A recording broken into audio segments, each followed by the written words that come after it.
প্রতি বিপ্লব ধারণার চাইতে দ্রুত ঘটছে। যারা হাসিনার শাসন ফিরে আনার মিশনে আছেন তাদের সাবধান করে দিয়ে বলতে চাই, প্রতি বিপ্লব ঘটানোর মতো সক্ষমতা আপনাদের নাই। সরকার হাতে ছিল, হাসিনা দেশে ছিল, ছাত্রলীগ ছিল, যুবলীগ ছিল, অস্ত্রপাতি ছিল, তাই পারেন নাই। ছাত্র জনতা প্রতি বিপ্লব রুখে দিবে, তবে অনেক রক্তপাত হবে।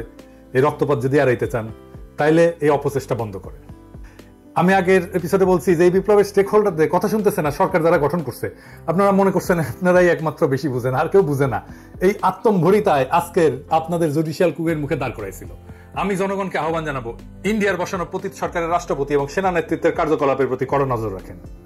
কোন পাবলিক হিয়ারিং প্রকাশ্য জনগণের মধ্যে যাচাই বাছাই ছাড়া বিপ্লবের অংশীজন, সমর্থক এবং অংশগ্রহণকারী রাজনৈতিক দলসমূহ যারা অন্তর্বর্তীকালীন সরকারের রাজনৈতিক বৈধতা এবং ন্যায্যতা সরবরাহ করছেন তাদের সকলের সাথে পরামর্শ করে আপিল বিভাগের নতুন বিচারপতিদের নিয়োগ করেন।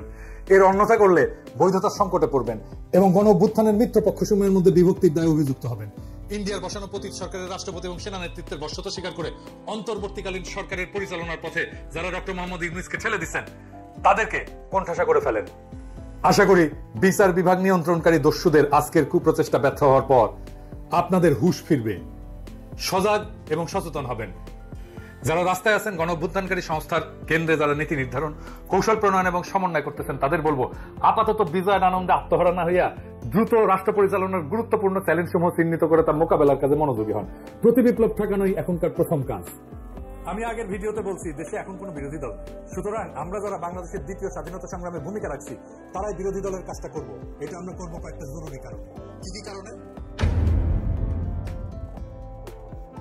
প্রথমত, এই সরকার একটা অত্যন্ত ক্রিটিক্যাল সময় দেশের শাসনভার গ্রহণ করছে। এই সরকারের শাসনের উপর নির্ভর করতেছে আমরা আমাদের বিজয় ধরে রাখতে পারবো কি পারবো না, নাকি আমাদের দ্বিতীয়বারের স্বাধীনতা অব্যাহত হয়ে যাবে। সুতরাং এই সরকারকে গঠনমূলকভাবে সমালোচনা করা, সহায়তা করা আমাদের কর্তব্য। দ্বিতীয়ত, এই সরকার যে প্রক্রিয়া গঠিত হয়েছে এবং এতে যারা অন্তর্ভুক্ত হয়েছেন তাতে এর সাথে সীমাহীন আত্মত্যাগের মাধ্যমে অর্জিত আমাদের এই ঐতিহাসিক বিপ্লবের যে স্পিরিট তা আগামী দিনগুলোতে সঠিকভাবে বাস্তবায়িত হবে কিনা তা নিয়ে আমার গভীর সন্দেহ আছে। তাই এই সরকারকে লাইনে রাখার কাজটাও বিপ্লবীদেরকেই করতে হবে। তৃতীয়ত, এই সরকারের 16 জন উপদেষ্টার মধ্যে 12 জনের সরকার পরিচালনার কোনো দৃশ্যমান যোগ্যতা এবং অভিজ্ঞতা নাই। এরা নিশ্চিতভাবে মেসআপ করবে। তাদের ভুল এবং ব্যর্থতা নির্দেশ করা একটা অতি গুরুত্বপূর্ণ কাজ।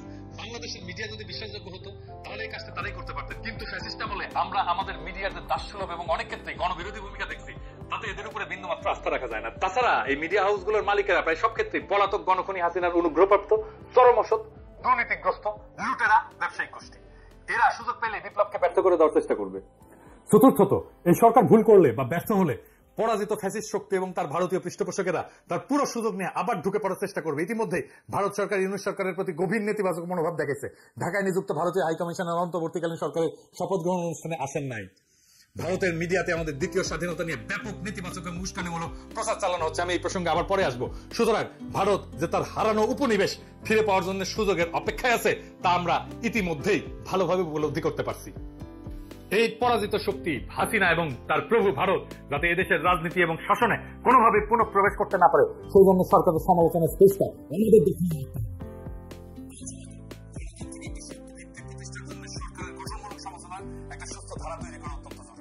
সরকারের জবাবদিহিতা নিশ্চিত করার লক্ষ্যে এই সমালোচনা হতে হবে নির্মমভাবে সত্য এবং বস্তুনিষ্ঠ। এতকাল আমরা দেখছি বিভিন্ন সরকারের সমালোচনাকে শত্রুতামূলক বলে মনে করা হইতো। এই নষ্ট সংস্কৃতি থেকে বেড়ায় আসতে হবে। এই লক্ষ্যে বর্তমান পরিস্থিতিতে গঠনমূলক বিরোধী দলের ভূমিকা পালনের উদ্দেশ্যে আমি বাংলাদেশের কয়েকজন গুণী, অভিজ্ঞ এবং পরীক্ষিত দেশপ্রেমিক ব্যক্তিদেরকে নিয়ে একটা ফোরাম গঠন করার পরিকল্পনা করছি, যার নাম হবে শ্যাডো ক্যাবিনেট বা ছায়া পরিষদ। বিভিন্ন গণতান্ত্রিক দেশে এই ধরনের ব্যবস্থা আছে। এই পরিষদ দেশের প্রধান প্রধান ইস্যুর উপরে আমরা কি কি নীতি ব্যবস্থা নিতে পারি তা নিয়ে প্রকাশ্যে আলোচনা করব, জনগণকে সম্পৃক্ত করব, সরকারকে লাইনে রাখার চেষ্টা করব এবং সর্বোপরি আমাদের দ্বিতীয় স্বাধীনতা যাতে ব্যর্থ বা বেহাত হয়ে না যায় তার সর্বাত্মক চেষ্টা করব। একই সাথে আমরা দেশের এবং জাতির বিরুদ্ধে আমাদের গণতান্ত্রিক অধিকার এবং সকল প্রকার মানবাধিকার এবং আমাদের স্বাধীনতা, সার্বভৌমত্ব এবং আঞ্চলিক অখণ্ডতা এবং জাতীয় মর্যাদার বিরুদ্ধে যে কোনো কনস্পিরেসি, যে কোনো ষড়যন্ত্রের বিরুদ্ধে জনগণকে অবহিত রাখবো যাতে তারা এই সমস্ত অশুভ চক্রান্ত ব্যর্থ করে দিতে পারেন। আমি আশা করব প্রফেসর ইউনূস আমাদের এই ভূমিকা ইতিবাচকভাবে এবং গুরুত্বের সাথে গ্রহণ করবেন। এই কথাটা আমি বলতেছি এই কারণেই যে প্রফেসর ইউনূসের একটা কথায় আমার কিন্তু খটকা লাগছে। স্যার, আপনি কিছু মনে করেন না, আমি এটা বলতাম না, কিন্তু আমি এটা বলতে বাধ্য হইতেছি। আপনি বলছেন যে এখন থেকে আপনার কথা শুনতে হবে। না স্যার, আপনাকে বরং আমাদের কথা শুনতে হবে, জনগণের কথা শুনতে হবে। মনে রাখবেন, এই বিপ্লবের নায়ক কিন্তু আপনি না। আমরা যা বলবো সেটা সত্যি ভেবেই বলবো। আপনি প্রথমে এয়ারপোর্টে এই কথা বলছেন, কিন্তু আমার কথা শুনতে হবে, এটা স্বৈরাচারের কণ্ঠস্বর স্যার। আমরা এটা নিয়ে সঙ্গত কারণে কথা বলিনি, কিন্তু এইটা ভাবেন না স্যার যে আমরা এটা লক্ষ্য করিনি। আমরা লক্ষ্য করছি এবং নোট রাখছি। এই বিপ্লবের ফসল যাতে লুট হয়ে না যায়, আমাদের দ্বিতীয় স্বাধীনতা যেন আবার বিদেশিদের পায়ে বিসর্জিত না হয়, তার জন্য আমরা আমাদের জবান খোলা রাখবো। দেশ কিন্তু গ্রামীণ ব্যাংক না স্যার, আর আপনি কিন্তু দেশের এমডি না স্যার। হ্যাঁ, যাই হোক, আপনাকে এবং আপনার সরকারকে আমাদের কথা শুনতেই হবে। আমাকে কিঞ্চিত এটা রূঢ়ভাবে বলতে হইল, কারণ এটা শুধু আপনি বলেননি, এক উপদেষ্টা দায়িত্ব নিতে না নিতেই বললেন কঠিন এবং বিব্রতকর প্রশ্ন করবেন না। এই সরকার কতদিনের হতে পারে এরকম আপনার প্রত্যাশা ছিল? আপনি আমাকে কোনো কঠিন প্রশ্ন করেন না। এটা তো স্বৈরাচারের ভাষা। এই মনোবৃত্তি নিয়ে কি করে একজন একটা বিপ্লব উত্তর সরকারের স্থান পায়, ভারী উদ্বেগের বিষয়।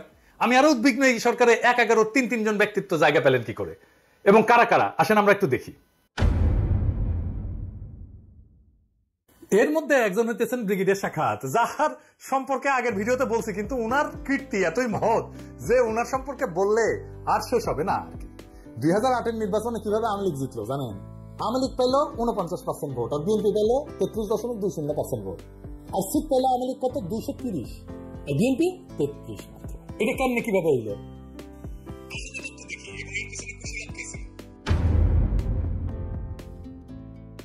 জাতীয় সংসদে কিছু আসন আছে আওয়ামী লীগ পাবে, যতই খারাপ অবস্থা হোক। মানে এখনো যদি ইলেকশন হয় তাও পাবে। কিছু আসন আছে যা বিএনপি পাবে, যতই খারাপ অবস্থা হোক। বিএনপি প্রায় 150টার মতো আসনে এক ধরনের টাগ অফ ওয়ার চলে, মানে টানাটানি চলে আর কি। কে জিতবে নিশ্চিত না। একটা কিংবা দুইটা কেন্দ্রের ফল হিসাব বদলে দেয়। এই এম সাখাওয়াত হোসেন 2008 সালের 133টা আসনের সীমানা এমন ভাবে পুনর্বিন্যাস করে যেন 133টা আসনে নিশ্চিতভাবে আওয়ামী লীগ পায়। যেই একটা দুইটা কেন্দ্র দিয়া ফলাফল বদলে যেতে পারতো, ওই একটা দুইটা কেন্দ্র এমন একটা আসনের সাথে যুক্ত করে দেওয়া হয় যা আসলে ওই আসনে কোনো ভূমিকা রাখতে পারে না। সো সেই আসনে ফলাফল নির্ধারণে ওই কেন্দ্রগুলোর একটা অ্যাডভান্টেজ নষ্ট করে দেয়। এই লোকটা তো আসলে করাপ্ট, এটা স্যার আপনি জানেন না। আপনি তারে পাশে রাখছেন, চট্টগ্রামে থাকার সময় সেনাবাহিনীর গম চুরির দায়ে আর্মি থেকে ডিসমিস চাই। তো এই লোককে নিয়ে প্রফেসর ইউনূস কেমনে কাজ করবে? আমি শুনছি উপদেষ্টা পরিষদের মিটিং এ নাকি মিলিটারি মেজাজ দেখায়। সত্য মিথ্যা জানি না, কেমন খাসটা দেখেন, ডরে বিদ্রোহী পুলিশদের সাথে কথা বলতে রাজারবাগ পুলিশ ফাঁড়িতে যায় না, আবার মিলিটারি মেজাজ দেখায়। শুনলে একদম তৃপ্তি জইলা যায় এই সমস্ত কথা শুনলে। এখন সুশীল হয়ে বসছে, এখন সরকার হয়ে বসছে। আর তৌহিদ হোসেন সাহেব, আমি কিন্তু ওনারা পছন্দ করি। ইনি কিন্তু 11 সময় পররাষ্ট্র সচিব ছিলেন, ব্যক্তিগতভাবে অত্যন্ত সজ্জন মানুষ, সন্দেহ নাই। আমি বলছি যে আমি ওনারা পছন্দ করি, ওনার সাথে আমার দেখা হয়েছে, এক সময় কথা হয়েছে, কিন্তু সরকার হিসাবে কিন্তু পছন্দ করি না, বিশেষ করে এই সময়। কারণ তার সচিব থাকার সময় বাংলাদেশকে ভারতের পায়ে সমর্পণ করা হয়। এবার আমরা দ্বিতীয় মুক্তিযুদ্ধ করে ভারত মুক্ত হইলাম, এখন কি করে আশা করতে পারি যে তিনি বুকচিতায় শহীদ আবু সাইদের মতো ভারতের সামনে দাঁড়াতে পারবেন? আমি অন্তত সেই আশা করি না। সেই মেরুদণ্ড ওনার নাই, থাকলে সেই সময় রুখে দিতেন। তাই এই কাজ তারে দিয়ে হবে না। আর 111 আর কুশিলা বলে হাসান আলী এর আমলে 3 মাসের তত্ত্বাবধায়ক সরকারকে টেনে টুনে 2 বছর মেয়াদি করা হয়, যার ফল আমরা 16 বছর ধরে মর্মে উপলব্ধি করতেছি। কে 2 বছর মেয়াদি করার কাজটা করছে? উনি। এই সরকারের প্রত্যেক মানুষকে হইতে হবে দক্ষ বিপ্লবের চেতনাবান এবং সাহসী এবং হৃদয়বান। হাসান আলী তার পুত্রবধূকে 9 মাসের অন্তঃসত্ত্বা অবস্থায় জেলে পাঠিয়েছিলেন। জেলেই মহিলার বাচ্চা হয়েছে। আপনার যত বড় শত্রু হোক না কেন, 9 মাসের অন্তঃসত্ত্বা নারীকে আপনি জেলে পাঠাইতে পারেন? উনি বলবেন জেলে তো আমি পাঠাই নাই, পুলিশ নিয়ে গেছে। 10 বার জামিন চাইছিল এই মহিলা, ওনার পুত্রবধূ। ক্ষমতা খাটা আটকায় দেওয়া হয়েছে। কে ক্ষমতা খাটাইছে? 2 বছরের মাসুম বাচ্চাকে মায়ের কাছ থেকে সরায় রাখা হয়েছে। উনি তো বাসার মানুষকে আগে দেখবেন, দেশের মানুষের প্রতি ন্যায় উনি কেমনে করবেন? নিজের বাসা ঠিক রাখতে পারে না, আর দেশের প্রতি দায়িত্ব পালন করতে আসছেন। এই সমস্ত বালের আলাপ দিয়েন না তো আমার সাথে।